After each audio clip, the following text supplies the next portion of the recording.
খুলনার দাকব পাটিয়াঘাটা সংসদীয় আসন 10 মাস আগেই সেখানে জামায়াত ইসলামী জাতীয় নির্বাচনের জন্য প্রার্থী হিসেবে ঘোষণা করে দলের স্থানীয় নেতা মাওলানা আবু ইউসুফকে। তারপর থেকে জাতীয় নির্বাচনের জন্য প্রস্তুতি নিচ্ছিলেন তিনি। বিরামহীন প্রচারণা চালিয়ে যাচ্ছিলেন। ডিসেম্বরের শুরুতে হঠাৎ চমক নিয়ে হাজির দলটি। বদলে গেল প্রার্থীর নাম।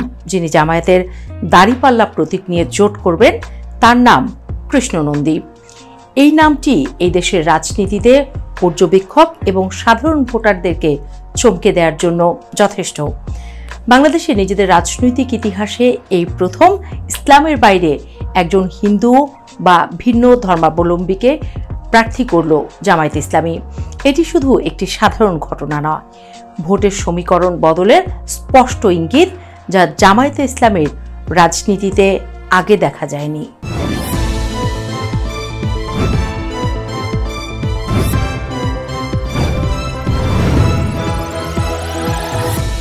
এমনিতেই খুলনার এই দাকব পাটিয়াঘাটা আসনটি সংখ্যালঘু হিন্দু অধ্যুষিত অঞ্চল হিসেবে পরিচিত।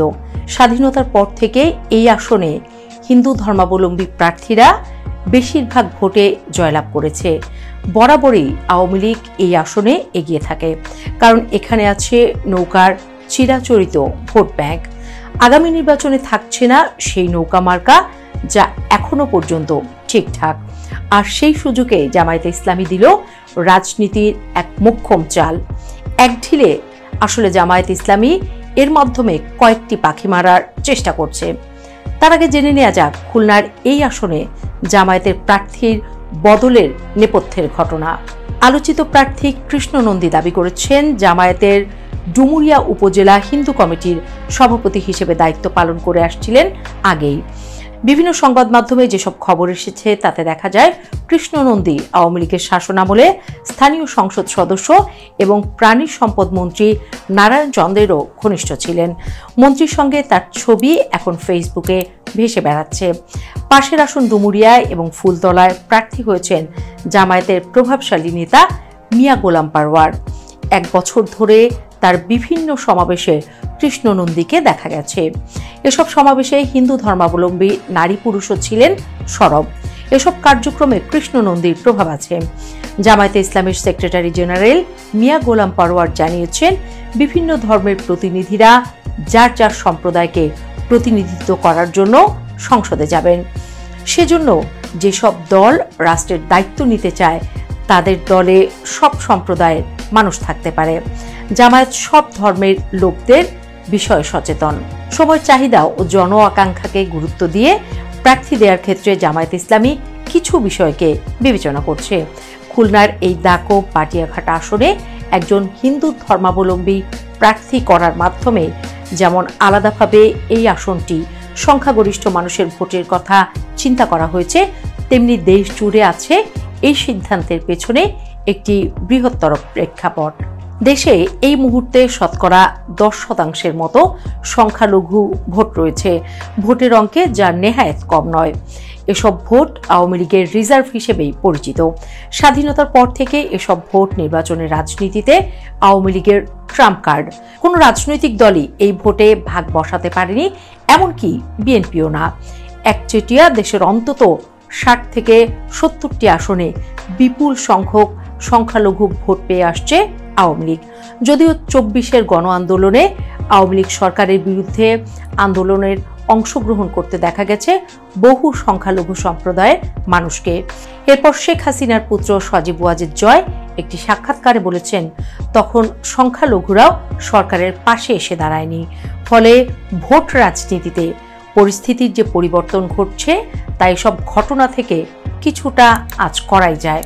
মূলত আওয়ামী লীগের 17 বছরের শাসনামলে সংখ্যালঘুদের উপর বেশ কিছু অত্যাচার, নির্যাতন, পূজা মণ্ডপে হামলার ঘটনার সুরাহা না হয় দলটির প্রতি আগের অনুভূতির কমতি দেখা গেছে তাদের মাঝে। আর এটিকে সুযোগ হিসেবে লুফে নিতে চায় জামায়াত ইসলামী। এবার যেহেতু নৌকা মার্কা থাকছে না নির্বাচনে, তাই সংখ্যালঘু ভোটকেই পাখির চোখ করেছে জামায়াত ইসলামী। একে একটি সুযোগ হিসেবেও দেখছে জামায়াত।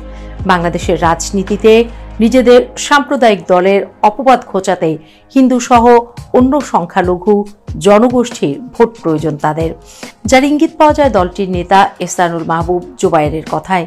তিনি বলেছেন, 2008 সালে যখন গণপ্রতিনিধিত্ব অধ্যাদেশ আদেশ বা আরপিও হয়, তখন প্রায় বেশিরভাগ দলই তাদের গঠনতন্ত্রে পরিবর্তন করেছে। তিনি বলেছেন, তার আলোকে জামায়াত ইসলামীও গঠনতন্ত্র পরিবর্তন করেছে। সেখানে অন্যান্য ধর্মের লোকও জামায়াত ইসলামকে সমর্থন করতে পারে, সদস্য হতে পারে, সেই সুযোগ রাখা হয়েছে। এর আলোকেই আমরা বিভিন্ন ধর্মের যারা আছেন তাদের আমাদের সাথে অ্যাকোমোডেট করেছি, বলেছিলেন জামায়াত ইসলামীর সহকারী সেক্রেটারি জেনারেল এবং মিডিয়া বিভাগের প্রধান এহসানুল মাহবুব জোবায়ের। অর্থাৎ জামায়াতের ইসলামীর নীতি পরিবর্তন করে উদারনৈতিক একটি দলে পরিণত হবার প্রয়াস হিসেবেই সংখ্যালঘু ব্যক্তিদের প্রার্থী করা হচ্ছে। একই সাথে একে জামায়াত ইসলামীর ভোট ব্যাংক রাজনীতি এবং খোলস পরিবর্তনের প্রয়াস হিসেবেই দেখছেন বিশ্লেষকরা। এই ফর্মুলা যে ভালোভাবে কাজ করছে তার প্রমাণ ডাকসু নির্বাচন। এখানে ছাত্র শিবির প্যানেলের প্রার্থী হিসেবে সর্বমিত্র চাকমার প্রার্থী হওয়া এবং জয়লাভে নতুন সম্ভাবনার সুযোগ তৈরি হয়েছে।